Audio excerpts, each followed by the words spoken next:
ఉదయము దిగ్దండులు ఇద్దరు మాట్లాడారు, మీరు విన్నారు. వాళ్ళు ఎదురుగా మాట్లాడాలంటే నాకు భయం వేస్తుంది. అయినా మాట్లాడేది నేనా? ఒక రేడియో ఆడ పాడుతూ ఉందంటే రేడియో నా పాట పాడుతుంది, ఎక్కడి నుంచో రిలే అవుతుంది రేడియోలో. ఆ విధంగా రేడియో మాదిరిగా దీన్ని పెట్టా, అమ్మగారిని ప్రార్థన చేశాను, నువ్వే మాట్లాడు, నువ్వు మాట్లాడమ్మా. ఆయన ఏం మాట్లాడుతుందో మీతో పాటు నేను కూడా వింటా.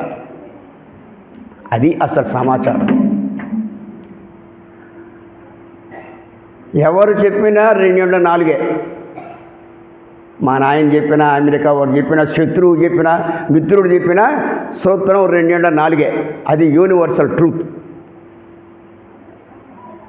బాబా గారంటే ఆయన ఒక మాట అన్నారు, ఎవరైతే నన్ను ఈ 5.5 అడుగుల శరీరంగా భావిస్తారో వాళ్ళు నా విషయంలో కేవలం అజ్ఞాని అన్నాడు ఆయన. ఎందువల్ల? గుర్రాన్ని కొట్టి నన్ను ఎందుకు కొట్టావయ్యా అన్నాడు. పిల్లికి భిక్షం పెట్టే బ్రేవ్ అని చెప్పినాడు. పోలీలు అంటే ఇష్టం, మనం మధ్యాహ్నం తిన్నాం. ఆ పోలీలు తెచ్చి తిను బాబా అంటే వస్తాను ఉండన్నాడు. పోలా, కోపంగా వచ్చింది అవి ద్వారకామాయికి. ఏం బాబా మాట తప్పుతావు, వస్తానంటావు, పోలీలు తినండి. అమ్మా ఎందుకు తినలేదు? ఆనందం అయిపోయిందమ్మా. యాడ్ తిన్నావు నువ్వు? ఈ కపిని ఇటు తీస్తే చీమల బారు, ప్రతి చీమ నోట్లో పోలి. సంతోషపడిపోయింది. గుర్రమా ఇప్పుడు చీమనా, లేదా నల్ల పిల్లినా, లేదా కుక్కనా, లేదా మనిషినా, ఎవరు అనుకోవాలి ఆయన్ని? మనం సాయి గారు, ఈ కుడి చెయ్యే సాయి గారా, ఆ ఎడమ చెయ్యే సాయి గారా, తల మీద వెంట్రుకే సాయి గారా, నకసిక పర్యంతం మొత్తం చేస్తే సాయి గారు. కాబట్టి ఈ సృష్టి మొత్తం చేస్తే బాబా గారు. బాబా బాబా అంటే ఏంటి? ఈ భారం మొత్తం భరించేటటువంటి తత్వం ఏదైతే ఉందో అది బాబా.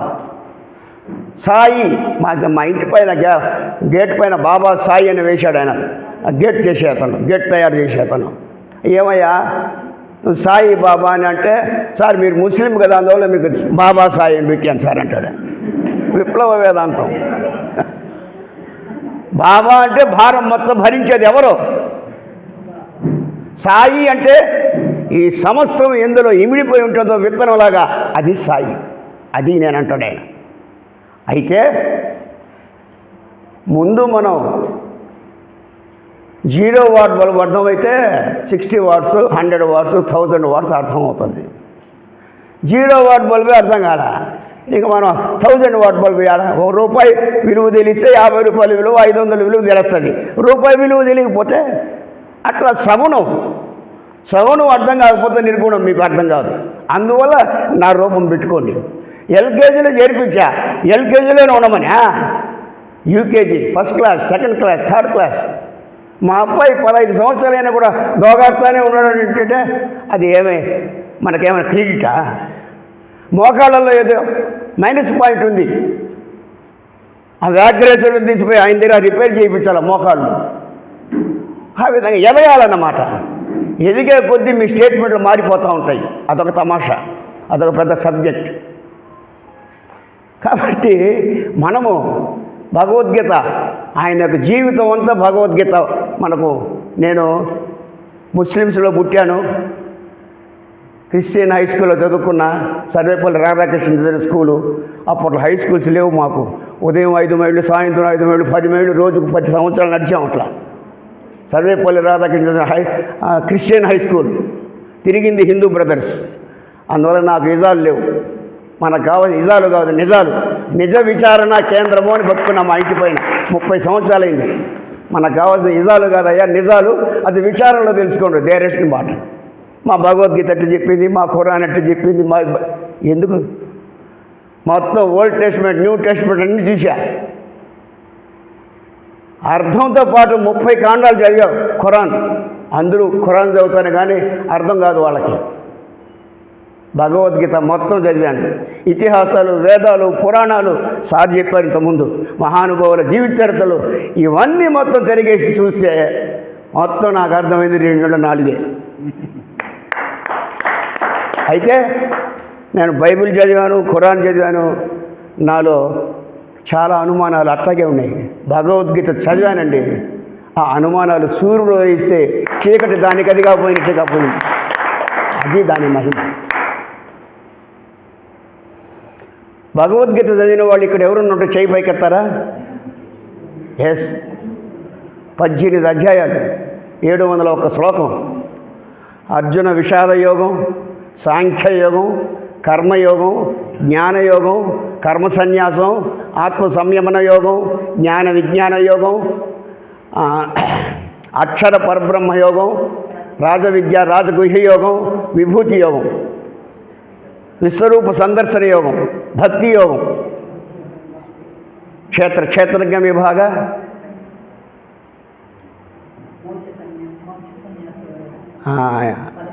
13 అధ్యాయం, గుణత్రయ విభాగ యోగం, పురుషోత్తమ ప్రాప్తి యోగం 15, దైవాసుర సంపత్ విభాగ యోగం, సిద్ధార్థ విభాగం, మోక్ష సన్యాసం 18 అధ్యాయాలు.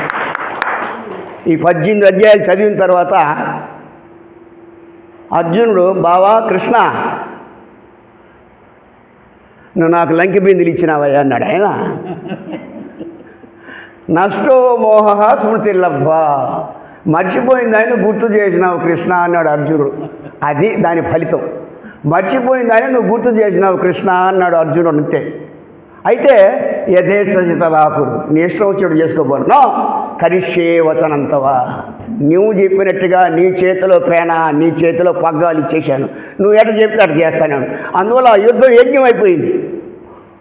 భగవంతునికి పగ్గాలు ఇవ్వలేదు దక్షుడు, యజ్ఞం చేశాడు, యుద్ధం అయిపోయింది. భావన. అందువల్ల 18 అధ్యాయాలు, 3 కాండాలు, కర్మకాండ, భక్తికాండ, జ్ఞానకాండ. ఆ మధ్యలో ఉండే భక్తి కాండ పట్టుకున్నాడండి మన బాబా గారు. మధ్యలో ఆ ట్రైన్లో మన చైన్ పట్టుకున్నామంటే ఇంజన్ డ్రైవర్తో కూడా సంబంధం లేకుండా ప్రయాణం ఆగిపోతుంది. అది మోక్షం. ఆ గురు కీలకం.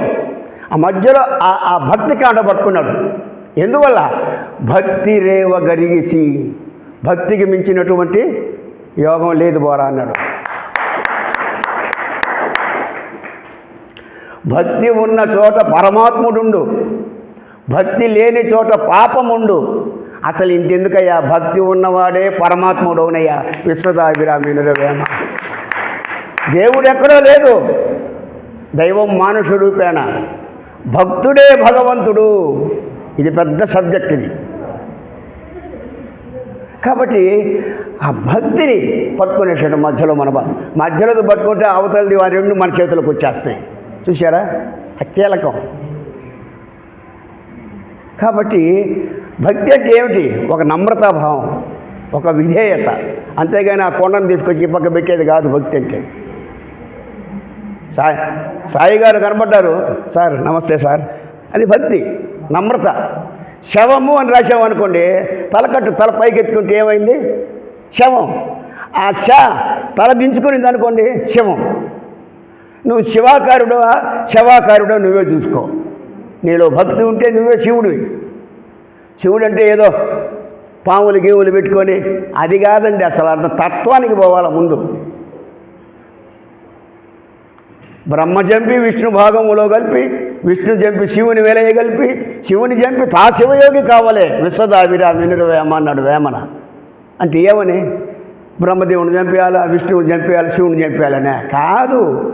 ఇవన్నీ పురాణాలు. ఇవన్నీ అసలు వేదాంతానికి ఊపిరి ఉపనిషత్తులు. వేదం, ఉపనిషత్తులు, తర్వాత శాస్త్రాలన్నీ వచ్చాయి. వివేకానంద ఒక మాట చెప్తాడు, నీకేదైనా డౌట్ వస్తే ముందు వేదం చూడు, అర్థం కాలేదా ఉపనిషత్తు చూడు, లేదా పురాణాలు చూడు.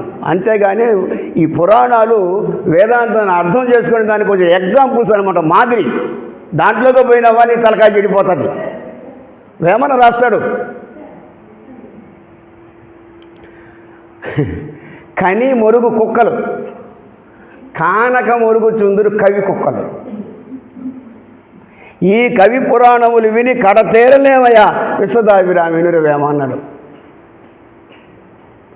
కుక్క మురిగిందంటే దాని కంటి కనబడకపోతే మొరగదు. దాని కంటి ఏదో కనబడితేనే మొరుగుతుంది అది. చూసారా? కని మొరుగు కుక్కలు, కానక మొరుగుచుందురు కవి కుక్కలు. ఈ కవులు ఇంద్రలోకం ఉంది, దేవలోకం ఉంది, రంభ ఊరుసుతే వీడు చూసిందిలా పోయిందిలే అవన్నీ రాసేస్తారు. చదివిన వాళ్ళు మనం అది నిజం అనుకుంటాం. వాడికి తెలుసు నేను రాసింది పుక్కిటి పురాణం అని, మనం దాన్ని నిజం అనుకుని చేస్తున్నాం. అందుకే అన్నాడు ఆయన, కానక మొరుగుచుందురు కవి కుక్కలు. ఈ కవి పురాణములు విని కడతేరలేవయ్యా విశ్వదాభిరామి నిలవే. అందుకే మహానుభావులు బాగా జల్లిడ బట్టి శాస్త్రాలన్నింటినీ ఒక 4 అష్టాక్షరీలు ఇచ్చారు మన చేతికి, బ్యాటరీ లైట్స్. అష్టాక్షరి అంటే 8 అక్షరాలు మంత్రాలు అవి.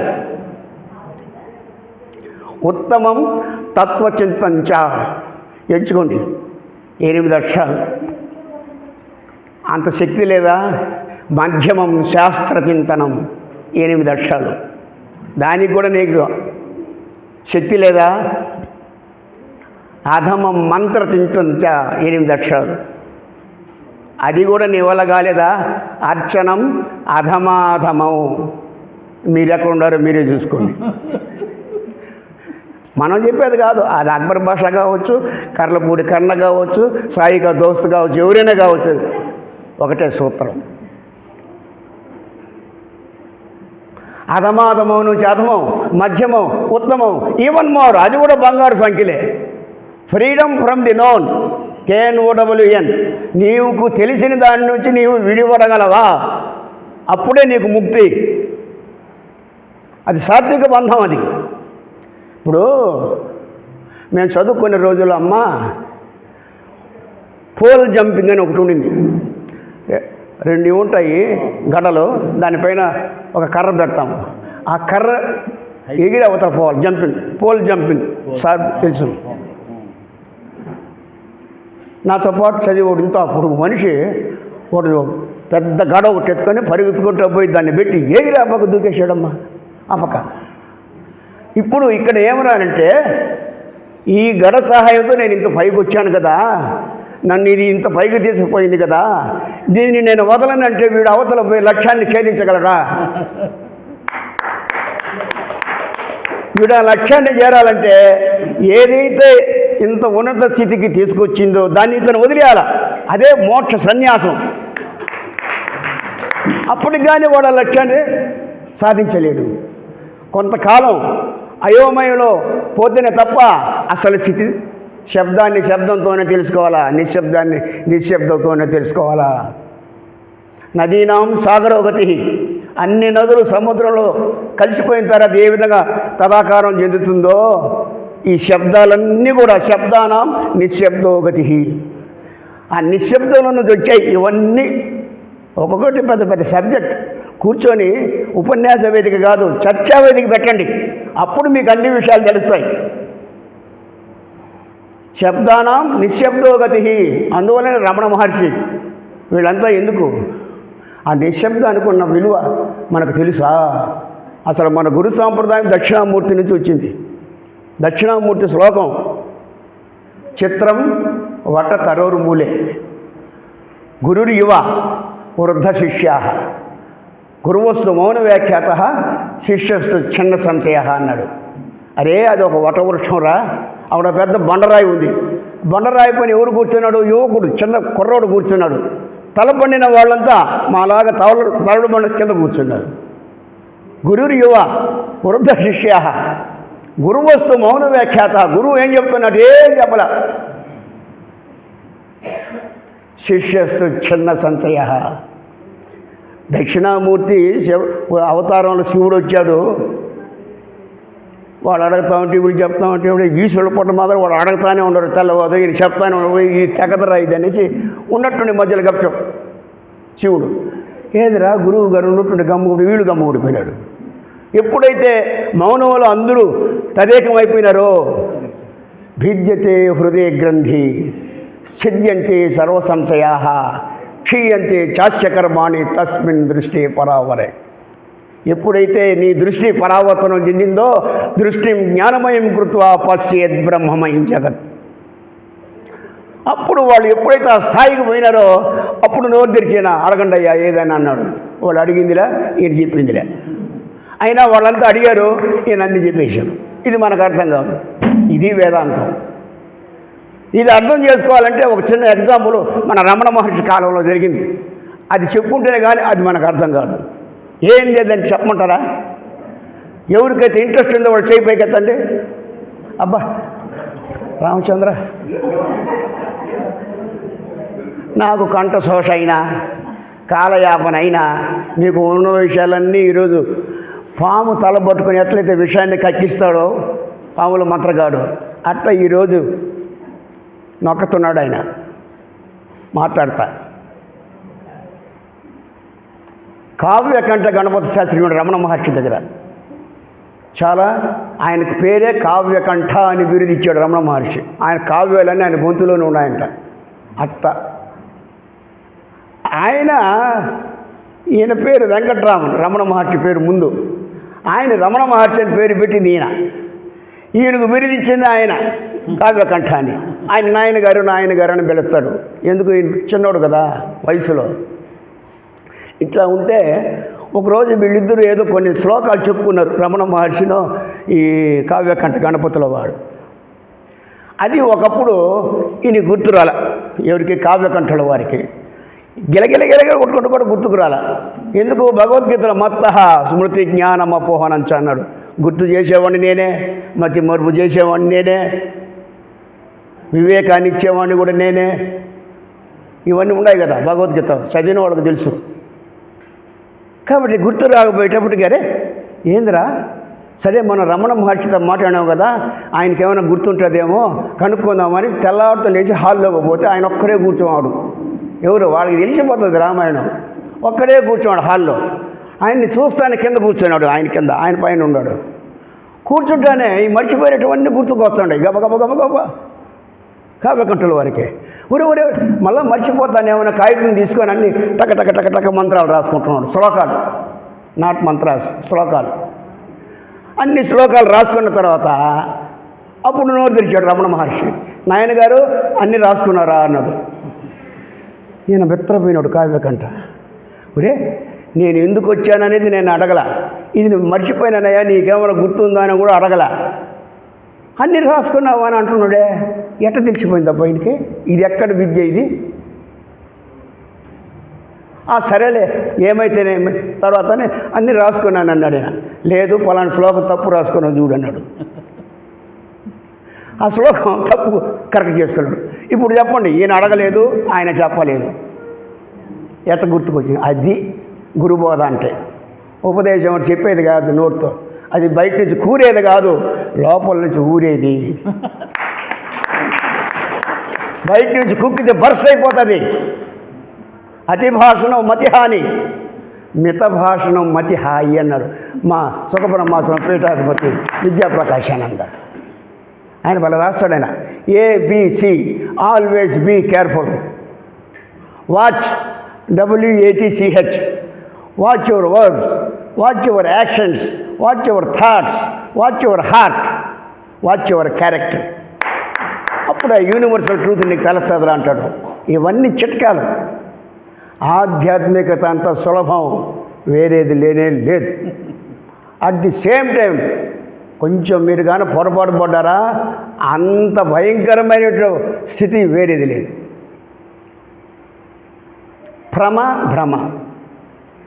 భ్రమ అంటే జ్ఞానం, భ్రమ అంటే అజ్ఞానం. భ్ర అక్షరం తేడా అంతే. ఉన్నది ఉన్నట్టు తెలుసుకోవడం భ్రమ, జ్ఞానం. ఉన్నది లేనట్టుగా లేనిది ఉన్నట్టు భ్రమ. అయిపోయా, కొంప మునిగిపోయింది, అజ్ఞానం. అది ఆదిశంకరుడు రాసిన శ్లోకం, అది భిద్యతే హృదయ గ్రంథి. నీకు ఎప్పుడైతే దృష్టి పరిపూర్ణ స్థితిలోకి వెళ్ళిపోతుందో అప్పుడు నీలో ఉండే సందేహాలన్నీ పటాపంచలైపోతాయిరా. భిద్యతే హృదయ గ్రంథి, హృదయ నాడులు స్పందిస్తాయి. భిద్యతే హృదయ సిద్ధ్యంతే, నీలో ఉండే అనుమానాలన్నీ పటాపంచలైపోతాయి. ఎప్పుడైతే సూర్యుడు దోషిస్తే చీకటిని మనం మెడబట్టి తోయవల్ల అవే వెళ్ళిపోతాయి.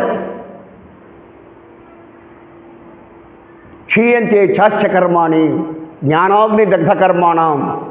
నీలో ఉండేటటువంటి ఆ కర్మలన్నీ కూడా భస్మీభూతం అయిపోతాయి రా అంటాడు ఆయన. ఎప్పుడు? నీ యొక్క దృష్టి జ్ఞానమయం కృత్వా, ఎప్పుడైతే పరావర్తనం చెందుతుందో నీ దృష్టి అది. ఆ స్థితిలో మాట్లాడే అతను మన బాబా గారు. మనం 1వ తరగతి ఎల్కేజీ పిల్లకాయలు తిరిగిపోయి వాళ్ళ స్థితికి దిగి మహాన్నట్టుగా మాట్లాడేదానికి ఎన్నో చమక్కలు చేశాడు ఆయన. అదే నిజం అనుకుంటే ఎట్లా? ఇప్పుడు వాయుదేవుడు పేరు విన్నారా?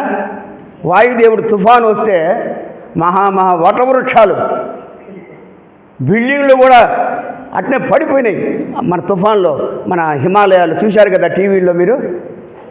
అటువంటి వాయుదేవుడు మలయమారుతం అంటే పిల్లగాలి, వెన్నెల్లో పిల్లగాలి చల్లగా ఉంటే ఎంత హాయిగా ఉంటుంది. అది కాదు, జంఝామారుతుంది. హిందూ సైక్లోన్ అన్నారు వివేకానందని, హైందవ జంఝామారుతం అన్నారు. ఊపి అవతల వారేశాడు ఇంగ్లీషు అమెరికా వాళ్ళని. అటువంటి జంఝామారుతం వాయుదేవుడు. ఆయనకి పోయి నేను ఇసన కర్రీస్తానంటే ఏమైనా అర్థమవుదా? కాబట్టి నేను పుట్టక ముందు నుంచి షిర్డీ సాయిబాబా, మెహర్ బాబా, కుసుమహన్నాథ్ బాబా వీళ్ళందరూ కూడా విశ్వవిఖ్యాతి అయిపోయిన వాళ్ళు. మీకంతా తెలిసి ఉంటుంది. నా చిన్నప్పుడు వాళ్ళ పూజలు బ్రహ్మాండంగా జరిగాయి. నేను అంతా పాల్గొన్నప్పుడు. నేను పుట్టక ముందు నుంచి, మా నాయన ముందు నుంచి షిర్డీ సాయిబాబా యొక్క ఆ వ్రేళ్ళు దిగంతరాలకు వ్యాపించిపోయి మహా భీకరమైనటువంటి ఆ జంఝామారుతలాగా ఆయన విశ్వవిఖ్యాతి చెంది ఉంటే, ఈరోజు మనం ఆయన జెండాను కాపాడాలా, ఆయన పేరును మనం నిలబెట్టాలి. మనం లేస్తే ఇసన కర్ర ఇసినట్టే కదా. ఎంత స్థితిలో పడిపోతాం మనం. అసలు ప్రతిపక్షం కోరుకుంటారు. ప్రభుత్వం ఎప్పుడు ప్రతిపక్షం కావాలంటుంది. ప్రతిపక్షం ఉంటేనే వీళ్ళు బాగా, ఎదురుగాలి ఉంటేనే జెండా బాగా పైకి లేస్తుంది. కాబట్టి బాబా గురించి అట్లా మాట్లాడుతున్నారు వాళ్ళు అని మనం బాధపడతాం. అది కూడా ఏర్పాటు చేసేది ఆయనే. దుర్యోధనుడు ఎన్టీ రామారావే, భీముడు ఎన్టీ రామారావే, కృష్ణుడు కూడా ఎన్టీ రామారావే, కీచకుడు కూడా లంకలో ఉండే రావణాసురుడు ఆయనే, రాముడు ఆయనే, అందరూ ఆయనే. ఇది ఒక నాటకం, మీకు తెలియదు. అది తెలిసిన వాడి మీద కోపం రాదు. మనం అనుకుంటాం ఇప్పుడు హిరణ్యకశిపులు, శిశుపాల దంతభక్తులు, రావణ కుంభకర్ణులు, ముందు జన్మలో వాళ్ళు జయ విజయులు, మహాభక్తులు. అరే నా భక్తులుగా 7 జన్మలు ఉండి నా దగ్గర మళ్ళీ కలుస్తారా? శాపం ఇస్తారా? లేని వాళ్ళు పిల్లకాయలు. లేదు, నాకు శత్రువులుగా 3 జన్మల్లో కరదీరి నా దగ్గరకు వస్తాడా? మా పేరు చెడిపోయినా మమ్మల్ని అందరూ మొహాన్ని ఊసినా కూడా పర్వాలేదు, నీకు శత్రువులుగానే ఉంటాం, నేను వచ్చి కలిసిపోతామంటే ఎంత భక్తి అండి. మనం అనుకుంటాం పనికి మానవుడు, హిరణ్యాక్షుడు, హిరణ్యకశిపుడు. కానీ వాళ్ళు అయిపోయిన తర్వాత వాళ్ళు ఇళ్ళలో చేరిపోయినారు. వైరభక్తి, నవవిధ భక్తులు. ఎవరిని చేటవాళ్ళు అంటామమ్మా? తిట్టేవాడెవడు, తిట్టించుకునేవాడు, అసలు తిట్లు ఎవరు? ఎవరు ఆ ఎవరు అనేది మీకు అర్థమైతే అయిపోయా నిర్వాణ షట్కం. నా పుణ్యం, నా పాపం, నా సౌఖ్యం, నా దుఃఖం, నా మంత్రం, నా తీర్థం, నా వేదం, నా యజ్ఞం, అహం భోజ్యనైన ఇవ భోజ్యం నా భోక్తం, చిదానంద రూప శివో శివో. ఇది స్థితి. ఎప్పుడు వస్తుంది ఇదంతా అంటే భక్తి ఉన్నప్పుడే తెలుస్తుంది. భక్తిరేవ గరీయసి. అరే ఒకసారి ఒక మీమాంస వచ్చింది. అన్నిటికన్నా గొప్పది ఏమిటి? అమ్మగారు మీరు ఒక సీసా, నేను ఒక సీసా. ఏ సీసా పక్కకు పోయినా వేస్ట్. రాతి బొమ్మల మాదిరిగా వినాలి మనం. అష్టావక్రుడు, జనకుడు, కొంపలు గాలిపోయినా వాళ్ళకి ఇల్లే, మిగతా వాళ్ళంతా లేచి పరిగెత్తినారు. ఆ విధంగా వింటున్నారని మీరు కాదు, చెప్తాను నేను కాదు. ఒళ్ళు మరిచి కళ్ళు తెరచి కనరా సత్యం, ఒళ్ళు మరచి వినరా సర్వం నీకే బోధపడురా. ఒకరు చెప్పాల్సిందే పని లేదురా, నీకే తెలుస్తుందిరా. ఎప్పుడు ఒళ్ళు మరిచి విన్నప్పుడు ఏకాగ్రత. ఒరే అర్జున, ఆ చిలకను కొట్టాలా, ఆ కన్ను కొట్టండి స్వామి, ఆగు. మేమంతా నీకు కనబడుతున్నావా? నాకు ఆ చిలక కన్ను దెబ్బ నువ్వు ఏం కనబడ్డావులే అన్నాడు. అర్థమైపోయింది, ఓటేస్తాడని. ఇంక చాలే వచ్చేయన్నాడు. అట్లా మీరు ఎప్పుడైతే మీ 2 కళ్ళు, నా 2 కళ్ళు, ఈ 4 కళ్ళు 2 కళ్ళు అయిపోవాలి. మీ మనసు నా మనసు ఏక మనసుకు అయిపోవాలి. ఆ మనసు కూడా ఎగిరిపోవాలి. ఇంకా అది అచల సంస్థ వాళ్ళు పరిగెత్తారు మళ్ళా. ఇవన్నీ ఉన్నాయి. మనం ఇక్కడ తొణికిసలాడితే ఎట్లా? అసలు 12 సంవత్సరాలు తపస్సు చేశాడు విద్యాప్రకాశానంద సుఖబ్రహ్మాశ్రమం గీతామకరంద రాసిన తను. ఆయన గురువు మలయాళ స్వామి 12 సంవత్సరాలు గోకర్భంలో తపస్సు చేశాడు. అక్కడ మేము 4 నెలలు నేను తపస్సు చేశాను, అన్నాహారాలు లేకుండా. పెద్ద చరిత్ర ఈ మదనపల్లి వాళ్ళకి అందరికీ తెలుసు. ఇంత తపస్సు చేసి మనసును జయించిన వాళ్ళు సభా మర్యాద భగవంతుని యొక్క ప్రవచనం జరుగుతుంటే ఎవరు కూడా వస్తే వాళ్ళు కన్ఫ్యూజ్ అయిపోతారు, ఒప్పుకోరు, లేచి వెళ్ళిపోతారు. చిన్మయ మిషన్లో శారద ప్రియానంద కూడా అంతే, అంత అడ్మినిస్ట్రేషన్ భగవంతుని వాక్కులు అంత. అందుకే ప్రభాత సమయంలో ఏ విధమైన పురపుచ్చాలు లేకుండా కూర్చొని ప్రశాంతంగా వినమని. అందుకని గురుముఖత ఇప్పుడంతా జూమ్ క్లాసులు డబ్బు సంపాదించేదానికి. నాకు పెద్ద సెల్ ఒకటి ఇస్తాము, నాకు జూమ్ క్లాసులు చేయండి అని వచ్చినారు. ఎవరియా మీరు అంటే ఫలానోళ్ళం సార్ మేము. అయ్యా నీ సెల్లు వద్దు, ఈ చిన్న ఫోన్ పెట్టుకునే చెవులు పోయినాయి, కళ్ళు పోయినాయి, నాకు వద్దునాయన అని చెప్పేసి. నేరుగా మాట్లాడితేనే అర్థం కాదు. ఎక్కడ కూడా సరే చెప్పిన మాట చెప్తే పునరుక్తి దోషం, కానీ ఆధ్యాత్మికతలో మట్టుకు పునరుక్తి దోషం లేదు. ఎందుకంటే ఎన్నిసార్లు చెప్పినా అర్థం కాని సబ్జెక్టు కాబట్టి మళ్ళీ మళ్ళీ మళ్ళీ చెప్పుకుంటూనే ఉండాలి. దానికి ప్లస్ పాయింట్ అది. అందువల్లనే మనం చెప్పిందే చెప్పుకుంటూ ఉంటాం. చెప్పింది అయినా అరే అక్బర్ భాష ఏం చెప్పాడు, బాగా చెప్పినట్టండి, అరే ఏం చెప్పినట్టు బాగా చెప్పినాడండి, ఎక్కడో చదివి చదివి చదివి చావంగా నేటికి చావులేని చదువు చదువులయ్యి చదివి చదివి చదివి చచ్చిరి ఎందరో విశ్వదాభిరామేనరవే. ఇహమున సుఖింప హేమతారక విద్య, పరమున సుఖింప బ్రహ్మ విద్య, కడమ విద్యలెల్ల కళ్ళ మానవులకు విశ్వదాభిరామైన పనికి మానవులకు పొర అన్నాడు ఆయన. అధ్యాత్మ విద్యానామనింది భగవద్గీత. చదువుకున్నావా అన్నాడు ప్రహ్లాదుని. చదువులలోని మర్మమెల్ల చదివితే తండ్రి అన్నాడు ఆయన. చదువు కాదు, ఆ మర్మం మెరుంగలేక ఈ మతముల నేర్పరిచి ఉరువిని జనులు దుఃఖం పొందుచుందురు, గాజు ఇంట కుక్క కలవలపడు రీతి విశ్వదాభిరామన్నాడు. మీరు భగవంతుని తెలుసుకునే దాంట్లో కుక్క కంటే హీనంగా ఉండారా అన్నాడు అమెరికా వాళ్ళని వివేకానంద. మీ ఇంటికి వచ్చి మిమ్మల్ని తిడితే నేను ఎంత ధైర్యం అండి నాకు. అమెరికాకు పోయి మీరు నూతిలో కప్పలయ్యా, మీరు కుక్క కంటే హీనంగా ఉండరు భగవంతుని తెలుసుకునే దాన్ని వివేకానంద చెప్పిన అంటే ఎంత ధైర్యవంతుడండి అతను. మనకున్నదా ధైర్యం? సత్యాన్నాస్తి పరో ధర్మ, సత్యపక్షాన నిలవడం, ధర్మబద్ధంగా జీవించడం. ఎప్పుడైతే సత్యం నీకు అర్థమవుతుందో నీకు తెలియకుండా నువ్వు ధర్మస్వరూపుడు అయిపోతావు. అదొక పెద్ద సబ్జెక్ట్. దాన్ని తెలపాలంటే ఇంక గంట మాట్లాడాలి. ఊరికే అవుట్లైన్స్ విహంగ వీక్షణం చెప్తాను. తల్లి తండ్రి గురువు దైవం వీళ్ళకి మించిన వాళ్ళు లేరు, శాస్త్రాలు చెప్తుంది కదా. అవునా? రాముణ్ణి అడిగి పంపించేసి కైక, భరతుడు అప్పుడు వస్తాడు. తెలుసుకునే విషయం అమ్మను ఎట్లా తిడతాడు తెలుసా? నువ్వు చేసిన తప్పు. సత్యం కోసం తల్లినే తిరగబడ్డాడు భరతుడు. సత్యపక్షాన్ని నిలవడం, ధర్మబద్ధంగా జీవించాడు భరతుడు. ఎంత తప్పు చేశావమ్మా, నువ్వు అసలు తల్లివేనా? నువ్వు సత్యం కోసం తల్లిని ఎడాపేడ వాయించేశాడు.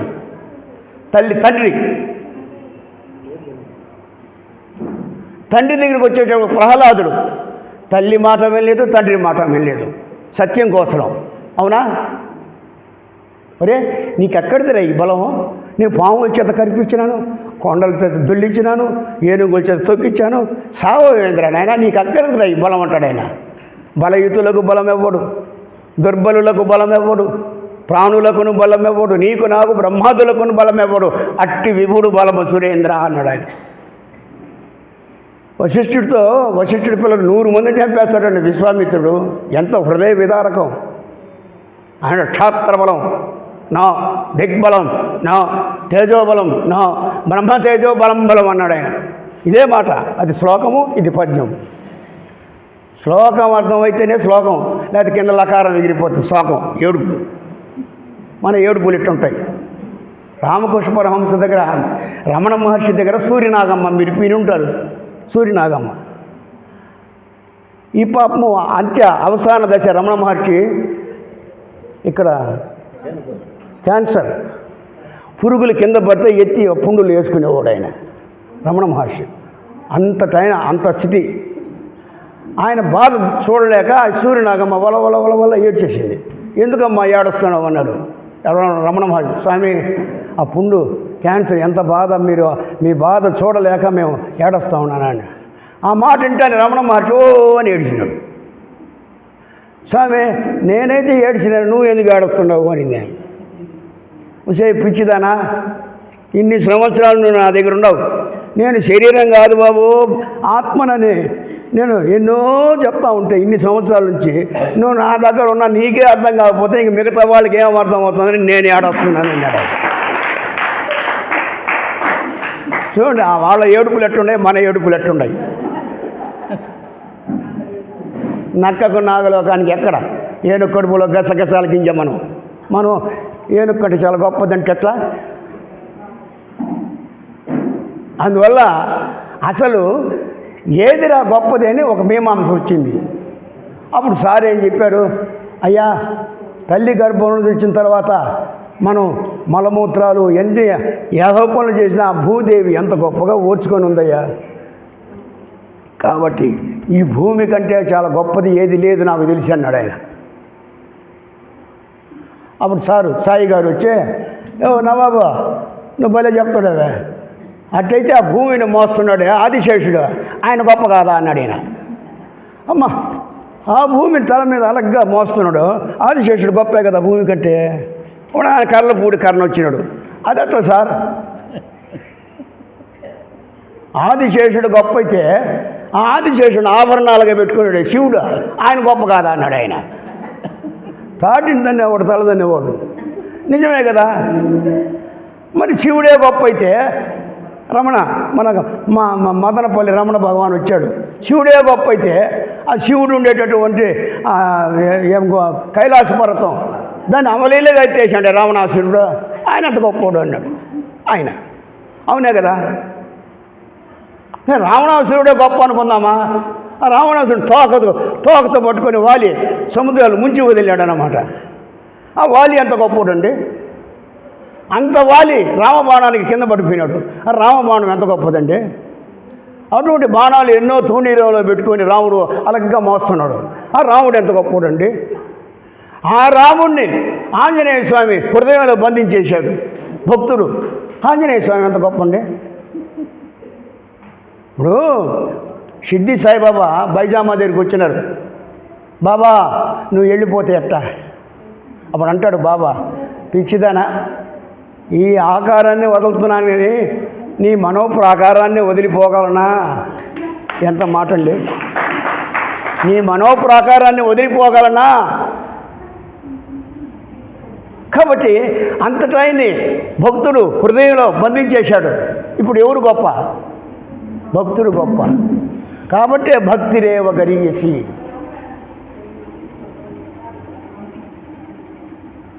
కాబట్టి అసలు తమాషా ఏమనంటే బ్రహ్మదేవుడు స్తోత్ర ప్రియుడు, విష్ణువు అలంకార ప్రియుడు, శివుడు అభిషేక ప్రియుడు, సూర్యుడు నమస్కార ప్రియుడు, గణపతి అర్చక ప్రియుడు, ఆంజనేయ స్వామి కీర్తన ప్రియుడు, రామ రామ రామ రామ రామ, దత్తుడు స్మరణ ప్రియుడు. ఇట్లా చెప్పుకుంటూ పోతే చాలా ఉన్నాయి. భగవంతుడి తిరిగి వచ్చేటప్పుడు భగవంతుడు భావప్రియుడు, యద్భావం తద్భవతి. ఇవన్నీ ఎక్స్ప్లెయిన్ చేయాలంటే టైం చాలదమ్మా. ఊరికి టూకీగా చెప్తాను. భగవంతుడు మనం చేసే పనులు కాదు చూసేదైనా, ఆ పనులు మనం ఏ భావంతో చేస్తున్నా భావం చూస్తాడు భగవంతుడు. ఇప్పుడు నాకు షుగర్ ఉంది, షుగర్ ఎక్కువైపోయింది, గ్యాంగ్రీన్గా మళ్ళీపోయింది.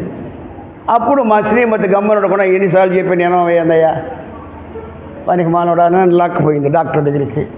డాక్టర్ చెక్ చేసి, ఏం సార్ ఉపన్యాసం భలే వేస్తారే వేదికలు పైన, బుద్ధి లేదా మీకు? ఈ షుగరు గ్యాంగ్రీన్గా మళ్ళీపోయింది, ఇప్పుడు ఈ చెయ్యి తీసేస్తాను కానీ మీరు బతకరు, గోయింది అయిపోతారు అంటే. ఇప్పుడు ఏం చేయమంటావా? ఆ చెయ్యి తీసేయాలా? రమణ మహర్షి చెప్పుకోవాలా. సరే నేను ఒప్పుకున్నా, పోతే పోయింది, ఏదో చెయ్యి, 4 రోజులు బతికితే మళ్ళీ చూద్దాం, వాళ్ళు తీసేయి అన్న. తీసి అవతల పారేసినాడు. ఎవరో డాక్టర్. సరే ఒకరోజు రాత్రి మా ఇంట్లో దొంగ పడ్డాడు. దొంగతో నేను పట్టుకొని గొడవ పడతాను, ముష్టి బాహాబాహి. వాడు వదలడం లేదురా నాయన, పట్టుకుంటాం బళ్ళు కొప్పొట్టు ఉడుము పొట్టు, ఊర్లో వాళ్ళు వచ్చేసి నన్ను లటకా ఇచ్చేస్తారు అని కొఠారం కత్తింది, అది తీసుకొట్టినాడు, నా చేయి దిగిపోయింది. వాడు వెళ్ళిపోయినాడు. అదే ఊర్లో వాళ్ళు పట్టుకున్నారు అనుకున్న తర్వాత ఒకటి డాక్టర్ ఏమో చేయి తీసేసినాడు, వీడేమో చేయి నరికేసినాడు. మన ఇండియా వాళ్ళకి పాకిస్తాన్ వాళ్ళకి వ్యవహారం వచ్చేసింది. హోరాహోరీ అప్పట్లో. ఇప్పుడంటే అటు నొక్కితే మొత్తం పోయిందా. అప్పుడు కత్తులు, కటారులు, గుర్రాల పైన ఫిరంగులు ఇవన్నీ ఉన్నాయి. ఈ సైనికులు ఆ సైనికుల్ని, ఆ సైనికులు ఈ సైనికులు చాలామంది చేతులు నరుక్కున్నారు, ఒకరికొకరు చేతులు దిగిపోయినాయి. వీడు దొంగకేమో శిక్ష ఇచ్చినాడు జడ్జి, డాక్టర్కేమో డబ్బు ఇచ్చినాము ఫీజు. ఈ ఊర్లో వాళ్ళకు సైనికులకేమో వీరచక్ర, పరమవీర చక్ర బిరుదు ఇచ్చినారు. అందరూ చేతులు నరుక్కోవడమే. వీడు చేయి తీసేసినాడు, వాడు చేయి నరికేసాడు, వాడు చేతులు. జరిగిన పనే ఒకటే. కానీ జడ్జి ఏం చేసినాడు, వాడు దొంగ, మన మీద ప్రాణం తీసేదానికి వచ్చినాడు, వాడికి శిక్ష. మన ప్రాణం కాపాడే కోసం డాక్టర్ చేయి తీసినాడు, వాడికి ఫీజు. వీళ్ళంతా వాళ్ళ ప్రాణాలను ఒడ్డి మనల్ని కాపాడే దేశానికి దేశ సైనికులు వాళ్ళ మీద యుద్ధం చేశారు కాబట్టి వాళ్ళకి బిరుదులు. ఇప్పుడు భావం, ఆయా భావన చూసి మనకు ఫలితాలు ఇచ్చాడు. అట్లా భగవంతుడు కూడా భావప్రియుడు. మనం ఏ పని చేస్తున్నామో ఆ పని కాదు చూసేది, ఆ పని వాడు ఏ భావంతో చేస్తున్నాడు. ఇప్పుడు సాయంత్రం మా ఇంట్లో తేలు కనపడింది, నేను చూసా, ఎవరు చూడలా. అయ్యో వేమన, జీవి చంపి జీవికి వేగా, జీవి వలన ఏమి చిక్కు నీకు, జీవహింసలకు చిక్కున మోక్షం విశ్వదాభిరామి పద్యం చదివినావు కదరా అని మనసు బోధిస్తూ ఉంది. అది సంపన పోయి ఈ పద్యం గుర్తుకొచ్చి వదిలేసిన. పోనీ అది మన మాదిర ప్రాణే కదా, ప్రాణిహింస పనికిరాదు, గాంధీ చెప్పినాడు అహింస అని వదిలేసిన. రాత్రి అయితే సగం రాత్రి లబలబలబల అందరూ మా మనవరాలు, నా కొడుకు, కోడలు, మా మిస్ అందరూ అరిచి ఓ అని ఏమేమి ఎదిరిచి తేలు అందరికి టాకా చేసింది. అది అప్పుడు వాళ్ళు అరుస్తూ ఉంటే నేను నోరు మూసుకొని గమ్మనుండొచ్చు కదా. నేను సాయంత్రమే చూసినాను ఈ రుచికాన్ని తేలుని అన్నాను అనుకోండి, పనికి మానవుడా దాన్ని కాదు ఇంటికి కొట్టాలి. అసలు నువ్వు దాన్ని వదిలేసినావు కాబట్టి మాకు ఈ బాధ వచ్చింది. కాబట్టి అది ఉంటే 10 మందికి చెడ్డ చేస్తుంది కాబట్టి అందువల్ల నేను చంపుతున్నాను, ప్రేమతో చంపు. ఇప్పుడు ఆవును చంపి అంతే, ఏమిరా గోహత్య చుట్టుకునింది, ప్రాణం తీసినవి అంటారు. గోవుకు తన ప్రాణం ఎంతో తేలుకు కూడా తన ప్రాణం అంతే. దీని ప్రాణం తీస్తే పుణ్యము, దాని ప్రాణం తీస్తే పాపమా. తేలును నీ ప్రాణం తీస్తానంటే ఒప్పుకుంటుందా? కాబట్టి 10 మందికి పాలించింది, అది మంచి చేస్తుంది కాబట్టి దాన్ని చంపితే పాపం, ఇది చెడ్డ చేస్తుంది కాబట్టి దాన్ని చంపితే పుణ్యం. భావన అర్థమైందా? కాబట్టి అదేవిధంగా భగవంతుడు భావప్రియుడు. ఇది చాలా లోతుగా పోతే ఇంకా భలే బాగుంటుంది, విషయాలు చాలా తెలుస్తాయి. కాబట్టి మనం ఏ పనులు చేసినా కూడా మంచి. అందుకే ఒక కవి లాస్ట్లో ఏం రాసేశాడు తెలుసా? శ్లోకార్థేన ప్రవక్ష్యామి యదుక్తం గ్రంథకోటిభి. ఒక శ్లోకంలో ఒక లైన్ అయిపోయింది. శ్లోకార్థేన అర్ధ శ్లోకంలో యదుక్తం ఏదైతే చెప్పబడిందో, గ్రంథకోటిభి కోటి గ్రంథాల్లో ఏదైతే చెప్పబడిందో అది అర్ధ శ్లోకంలో చెప్పేస్తానని ఒక గీత అయిపోయింది. ఇంకో గీతలో చెప్పేలా బాగా ఆలోచన చేశాడు. పరోపకార పుణ్యాయ పాపాయ పరపీడనం అయిపోయింది మొత్తం. పరోపకార పుణ్యాయ, నువ్వు శరీరంతో ఉపకారం చేయలేని పరిస్థితి వచ్చింది. అది చాలా ఎక్స్ప్లెయిన్ చేయాలి దీన్ని. నోట్తో అన్నా సహాయం చేయి. నోట్తో కూడా నోట్తో చెప్తే వాడు నన్ను కొట్టేస్తాడు, రాత్రి చంపేస్తాడు. నువ్వు కానీ సాక్ష్యం చెప్పావా, నువ్వురా నువ్వు ఇంటికి చెప్తాం అంటాడు వాడు కూని కేసులో. చెప్పలేము. కొంచెం చెప్పకపోతే మనసుతో అన్నా అయ్యో పాపం అని అయ్యో అను. ఉపకారం చేయకపోతే పోయినా అపకారం చేయబాక. కాబట్టి త్రికరణ శుద్ధిగా శరీరంతో చేయాలా, చేయకపోతే నోటితో వాక్కుతో అన్నా చేయాలా, వాక్కుతో మానసికంగా ఉండాలి. పరోపకార పుణ్యాయ పాపాయ పరపీడనం.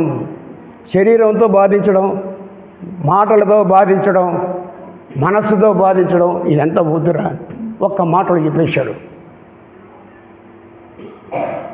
ఏమ్మా, కాబట్టి బాబా గారి తత్వం ఏంది? చాలా విరుద్ధంగా ఉంటుంది. ఆయన కాలంలో బేదులు వాంతులు వచ్చేసింది, శనక్కాయలు తినరా అన్నాడు. మనం శనక్కాయలు తింటే ఏమవుతాయి? వాంతి బేదు వస్తే వీడేవారు నాయన ఇంకా చచ్చిపోవాలని ఎవరు నేను అడతాం మనం. కానీ ఆయన మీద నమ్మకం ఉండి శనక్కాయలు తింటే బాగేయడు. అట్టని చెప్పి బాబా గారు చెప్పారనేసి మనం ఇక్కడ అప్పని చేయించిన ఆ స్థితిలో ఆయన చెప్పిన మాట చెల్లుబడి మనం ఏ స్థితిలో ఉన్నాం? ఆయన మాదిరిగా మనం మిమిక్రీ చేష్టలు వద్దు. ఉన్న స్థితి నుంచి ఉన్నత స్థితి ఉంది. తమాషా ఏమరానంటే మనమేనండి అందరిని కొంప కూల్చేసింది.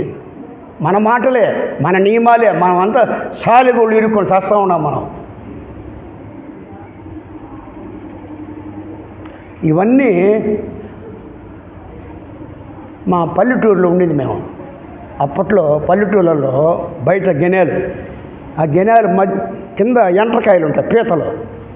ఆ ఎండ్రకాయలు తినేదానికి నక్కలు వస్తాయి, ఊళ్ళలు వేస్తుంటాయి. మేమన్నా నేను నక్కల వాళ్ళని అడిగిన, ఈ నక్కలు ఎట్టయా ఎండ్రకాయలు అంటే భలే ఇష్టం ఉంటాయి వాటికి, ఎట్ట తింటాయి ఈ నక్కలు? అవి అన్న బొక్కలు ఉంటాయి కదా అంత లోతులో, పట్టేవాళ్ళు కూడా బాగా చేయి పెట్టి వాటిని లాక్కొని వస్తారు.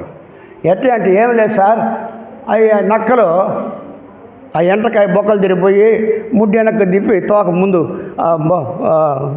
దాన్ని బొక్కలోకి పంపిస్తుందంట. లోపల కనుక ఎండ్రకాయ ఉందా లేదా, ఉంటే అది తాకుతుంది, దీనికి పుచ్చింది మెత్తగా ఉంటుంది, దీనికి స్పర్శ తెలుస్తుంది నక్కకి, ఓహో ఉందిరా అనేసి.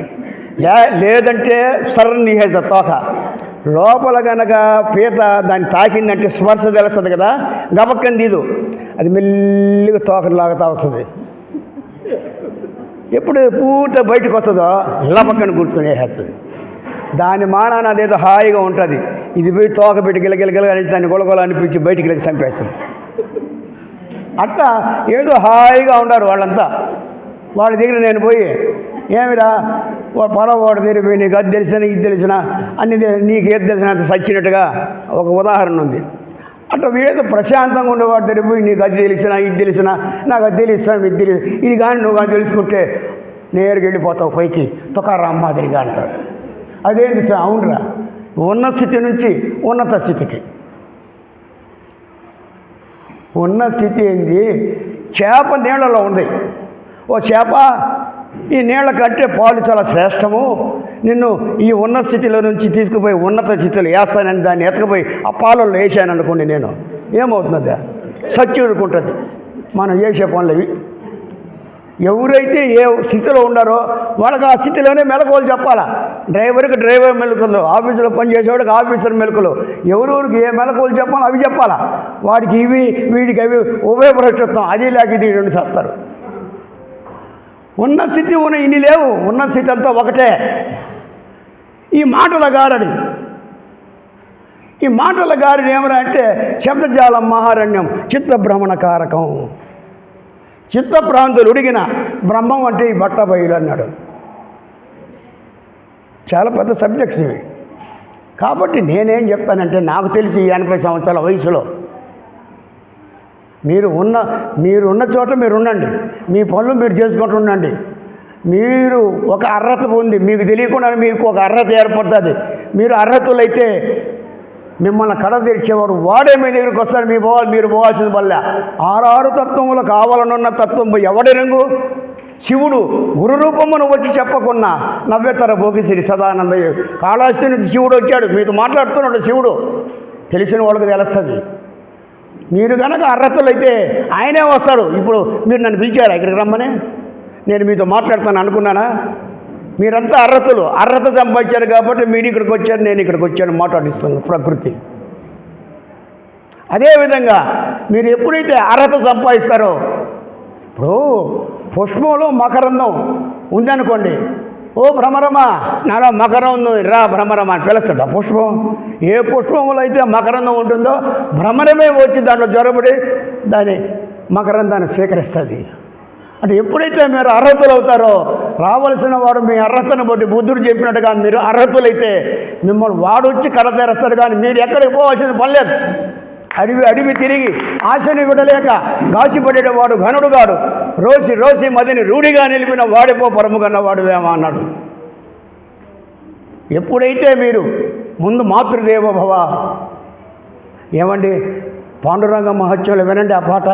అమ్మా నెరచిన ఆలకించే ఘంటసాల కొడుకు విజయ్ కుమార్ నా శిష్యుడు, మాస్టర్ గారు అని నా ఎంబడి తిరిగేది ఆయన. విజయ్ కుమార్, రత్నకుమార్ ఇద్దరు పిల్లలు. ఆ పాట పాండురంగ మహోత్సవంలో ప్రాక్టీస్ చేసేటప్పుడు ఘంటసాల రోజు 5 గంటలకు లేచి హార్మోనియం పెట్టుకుని పాట పాడేవాడట. వాళ్ళ అమ్మ అనేదంట, ఏమిరా దినమ్మో ఏడిపిస్తాను నన్ను ఆయన, చెప్పరా పోయి మీ నాయనకి చెప్పి. చూడండి ఎంత భావం ఉందండి ఆ పాటలో. మాతృదేవోభవ, పితృదేవోభవ, ఆచార్య దేవోభవ, అతిథి దేవోభవ. ఈ 4 పనులు మీరు చేస్తూ వస్తే మీరున్న చోట్ల నుండి మీ పనులు మీరు చూసుకుంటా ఇది కానీ మీ ధర్మాన్ని మీరు నిర్వర్తించి, నేను ఎవరో, ఆ విరూపాక్ష గారు ఎవరో, ఆ వరలక్ష్మి గారు ఎవరో, నాకు రాత్రి రూమ్ ఇచ్చి భోజనాలు పెట్టి ఇక్కడ గౌరవం చేసి ఇదంతా మాట్లాడే ఎవరండి వీళ్ళంతా, ఏమిటి ఆమెకి నాకు సంబంధం? ఎందువలంటే అతిథి దేవోభవ. కాబట్టి మన ధర్మాన్ని మనం నిర్వర్తిస్తూ వస్తే ఆ పువ్వులోకి మకరందం ఎంత వచ్చిందో మీలో ఆ విధంగా ఆ మధువు ఉంటుంది. అప్పుడు మధువైరి కృష్ణ పరమాత్మ వచ్చి మిమ్మల్ని కడతేరేస్తాడు. ఆయనే మీ దగ్గరికి వస్తాడు పాండురంగ మహోత్సవాల మాదిరిగా. ఇటుక నిలబడినట్టు నిలబడతాడు అక్కడ. భక్తుడు చెప్పినట్టుగా భగవంతుడు. ఎంత సబ్జెక్ట్స్.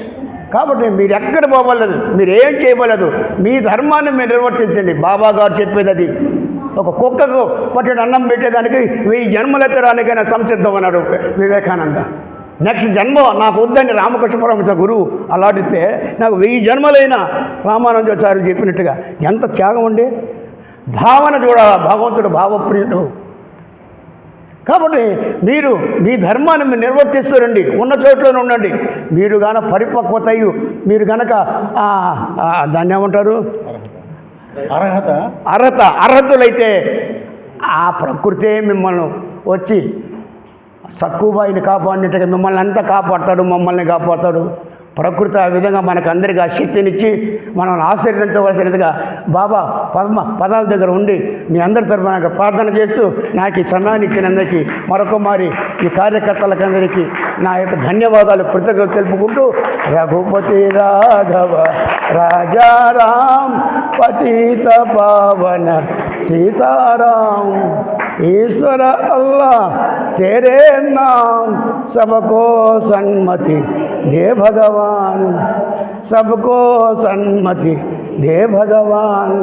राम राम जय सीताराम रघुपति राघव राजा राम। राम राम राम सीताराम राम राम सीताराम राम राम सीताराम सीताराम सीताराम सीताराम सीताराम।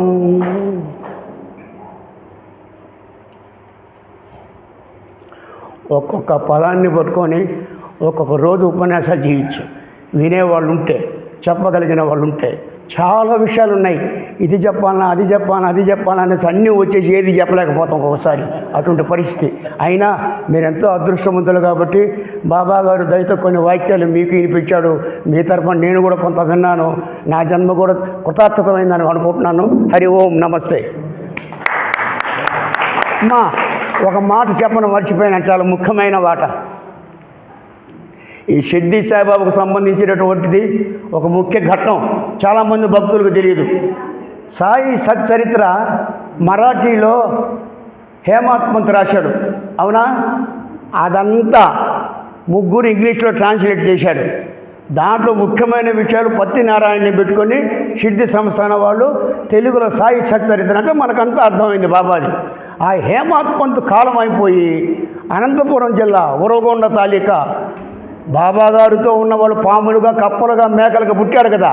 ఈయన హేమాత్మంత్ హెడ్ మాస్టర్గా పొలికి గ్రామం అనంతపురం జిల్లా ఉరవకొండ తాలూకాలో పుట్టి రాష్ట్రపతి అవార్డులు తీసి చివరి అంకంలో గంటల కొద్ది ధ్యానం చేసేవాడు.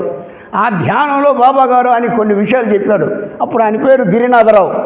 ఆ గిరినాథరావు అనంతపూర్లో శేషసాయిరాజు నా స్నేహితుడు ఉన్నాడు ఒక ఆయన ఈయనకి చెప్తే అవన్నీ ఒక బుక్లెట్ చేశాడు. బుక్ చేసి కొన్ని పుస్తకాలు నాకు పంపించాడు ఆయన. బాబా గారు హేమాత్మంత్ గిరినాథరావు చెప్పిన విషయాలు మెడిటేషన్లో.